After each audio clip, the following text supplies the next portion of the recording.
तो आज मैं आपके लिए लाया हूँ जो 23 जनवरी को यूपी टेट का एग्ज़ाम हुआ था। वो क्वेश्चन पेपर कैसा था वो आपको बताता हूँ मैं। और उसमें मैथ साइंस का है, मैथ साइंस का पेपर है, उसके आंसर मैं खुद बताऊँगा। जिसमें बायोलॉजी के तो बिल्कुल करेक्ट आंसर की होगी, एक भी क्वेश्चन गलत नहीं होगा आपका। जो मैं आंसर बताऊँगा वही उसका आंसर होगा। तो देख लेते हैं एक बार। ये साइकोलॉजी है। साइकोलॉजी का कुछ इस तरह का पेपर आया था, आप देख सकते हैं। ये साइकोलॉजी,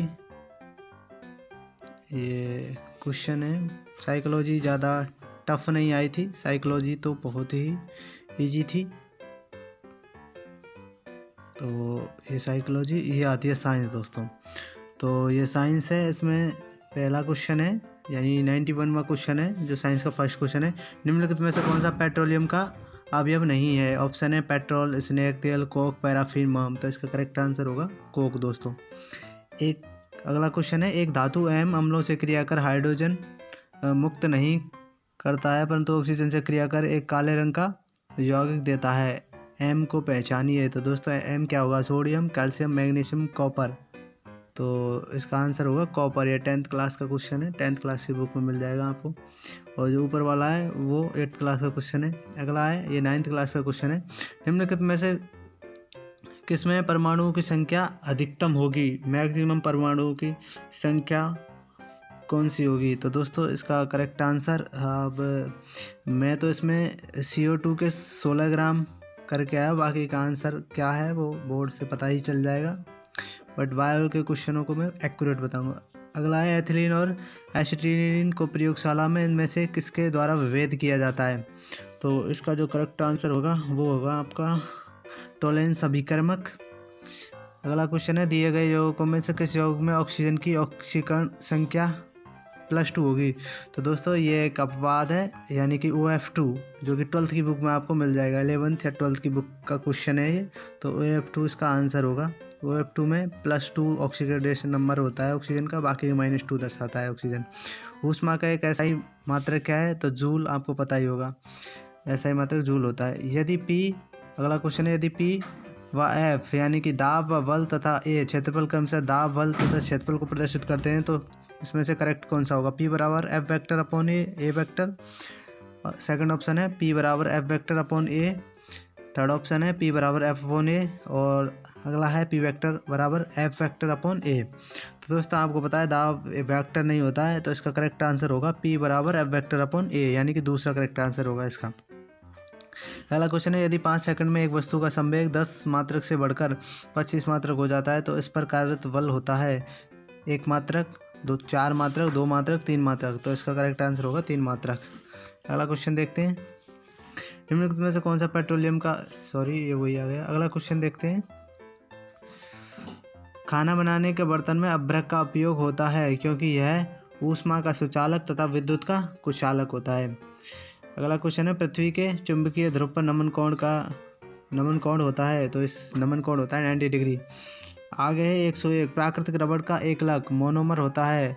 तो नियोप्रीन होता है, आर्नोल होता है, या आइसोप्रीन होता है, या टेरिलीन होता है? तो इसका करेक्ट आंसर होगा आइसोप्रीन। 10th की बुक में मिल जाएगा आपको ये, लेकिन मेरे से गलत हो गया, ढंग से क्वेश्चन पढ़ा नहीं। नियोप्रीन इसका आंसर करके आ गया। इसका करेक्ट आंसर है आइसोप्रीन। 10th क्लास की बुक में ये आपको मिल जाएगा।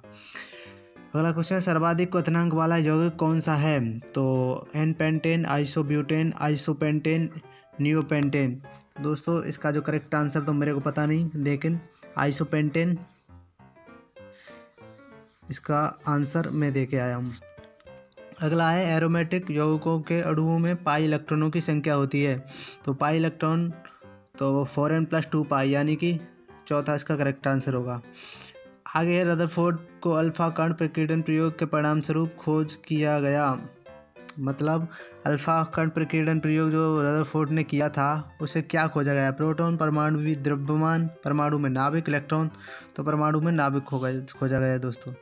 अगला क्वेश्चन है, निम्न में से कौन सा विषमांगी मिश्रण नहीं है, यानी कि सममांगी मिश्रण कौन सा है? तो सममांगी मिश्रण तुम्हें पता है, वायु, जेली, दूध, धुआं।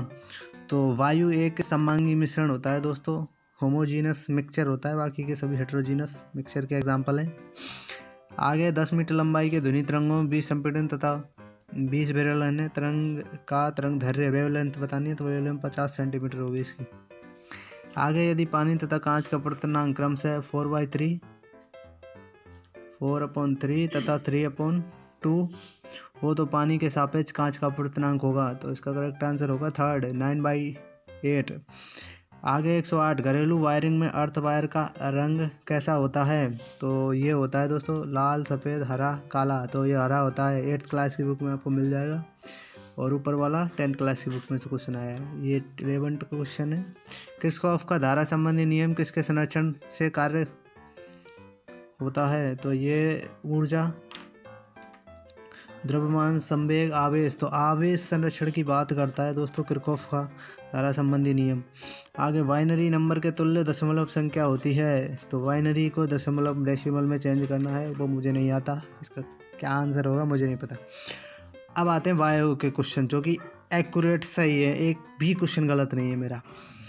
तो प्रकाश संश्लेषण में उपोत्पाद के रूप में मुक्त ऑक्सीजन का स्रोत है। तो फोटोसिंथेसिस में जो ऑक्सीजन मुक्त होती है उसका जो स्रोत है वो क्या है? कार्बन डाइऑक्साइड, क्लोरोफिल, जल और ग्लूकोज। तो तुम्हें पता है इसका करेक्ट आंसर होगा जल, यानी कि जो O2 मुक्त होती है वो जल से मुक्त होती है, जबकि जो ग्लूकोज बनता है, जो कार्बोहाइड्रेट बनता है वो CO2 से बनता है। तो यहाँ करेक्ट आंसर होगा थर्ड जल।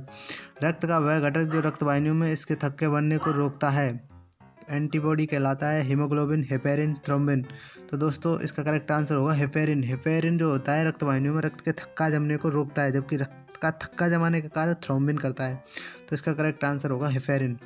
आगे लैंगरेंज की दीपिकाएँ इसमें पाई जाती हैं। तो सबको पता है अग्नाशय में पाई जाती हैं। तो फोर्थ इसका आंसर होगा।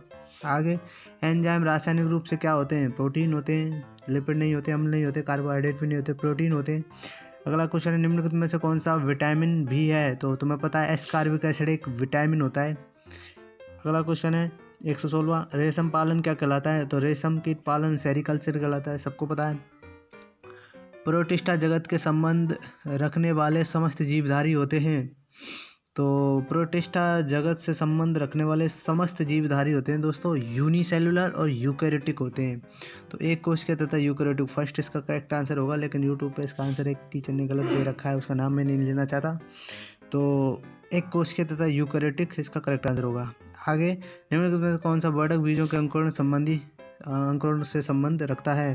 तो फाइटोक्रोम, जेंथोफिल, प्लास्टोसाइनिन, क्लोरोफिल। तो इसका करेक्ट आंसर होगा फाइटोक्रोम। फाइटोक्रोम होगा इसका करेक्ट आंसर। अब बोर्ड क्या मानता है ये मुझे नहीं पता, फाइटोक्रोम इसका आंसर होगा। आगे वह ऊतक जो एक हड्डी बोन्स को दूसरी हड्डी से कनेक्ट करता है, जोड़ता है। तो तुम्हें पता है वो लिगामेंट होता है। तो हड्डी को हड्डी से जोड़ने वाला लिगामेंट होता है स्नायु। तो V इसका दूसरा इसका करेक्ट आंसर होगा। जबकि पेशी को हड्डी से जोड़ने वाला क्या होता है? कंडरा टेंडन होता है, वो आपको पता होगा। अगला है बीजों का जरायुज बेबी पेरस अंकुरण होता है। तो आम, गन्ने, राइजोफोरा, आलू। तो दलदली पादप राइजोफोरा में बेबी पेरस कैरेक्टर पाया जाता है जरायुज, यानी कि बीज जो होते हैं वो ज़मीन पर गिरने से पहले ही क्या है जर्मिनेट हो जाते हैं, इसको बोला जाता है बेबी पेरस कैरेक्टर। तो इसका राइजोफोरा करेक्ट आंसर होगा। तो ये बायो के क्वेश्चन थे, मतलब साइंस वाला पोर्शन था जो मैंने आपको इनके आंसर बताएं। बाकी के मैथ का आप देख लो, मैथ का भी है इसमें बता देता हूँ। ये मैथ के क्वेश्चन है दोस्तों, इसमें से बहुत सारे क्वेश्चन गलत भी हैं मेरे, बहुत से सही भी हैं, बहुत से क्या मैक्सिमम सही हैं। तो आप मैथ के क्वेश्चन देख लो, बाकी के साइंस में मैंने बताई दिए। ये इस तरह का अच्छा पेपर था, लेवल का पेपर था। हम ये भी नहीं कह सकते ये मैथ वालों का था, ना ये कह सकते हैं कि साइंस वालों के लिए था। ये पेपर दोनों के लिए अच्छा पेपर था। दोनों को ही ध्यान में रखकर, दोनों की सब्जेक्टों को ध्यान में रखकर बनाया गया था। काफ़ी अच्छा पेपर था यूपी टेट का। तो ये पेपर था दोस्तों। तो अगर आपने मेरा चैनल सब्सक्राइब नहीं किया है तो सब्सक्राइब कर लें, ताकि और जो इन्फॉर्मेशन है एग्ज़ाम की या एग्ज़ाम में जो होने वाले हैं उनकी मैं अपडेट आप तक पहुंचाता रहूँगा, क्योंकि मैं भी एग्ज़ाम दे रहा हूँ और साथ ही साथ मैं आपको इस पर बायोलॉजी पढ़ाऊँगा। तो जय हिंद दोस्तों, जय भारत। तो दोस्तों ये था पेपर यूपी टेट का जो 23 जनवरी को हुआ था। पेपर काफ़ी अच्छा था और अगर आपको लगता है ये पेपर आपका क्वालिफाई हो जाएगा तो आप नेक्स्ट सुपर टेट की तैयारी कर सकते हैं। तो तुम्हें जैसा कि पता होगा कि यूपी में ये एक क्वालिफाई एग्ज़ाम रखा जाता है टेट, उसके बाद में फिर एक और एग्ज़ाम होती है सुपर टेट, जिसके ज़रिए टीचरों की भर्ती की जाती है। तो अगर आपका ये एग्ज़ाम अच्छा गया है तो आप सुपर टेट की तैयारी कर सकते हैं। मेरा पेपर काफ़ी अच्छा गया है, मेरा हो जाएगा ये क्लियर। तो दोस्तों मेरा चैनल अगर आपको मतलब आप मेरे चैनल को सब्सक्राइब कर सकते हैं, और बायो के कुछ टॉपिक मैंने डाल रखे हैं इस पर, और कुछ और डाल दूंगा मैं इस पर। तो आप मेरे चैनल को सब्सक्राइब कर लें ताकि जो नेक्स्ट वीडियो हैं जो भी मैं अपलोड करूंगा अपने चैनल पर बायो की, वो उनका नोटिफिकेशन आप तक पहुंच जाएगा। और एग्ज़ाम से रिलेटेड जो भी इंफॉर्मेशन होगी वो भी मैं इस चैनल पर प्रोवाइड कराता रहूँगा आपको। तो थैंक यू दोस्तों, जय हिंद, जय भारत।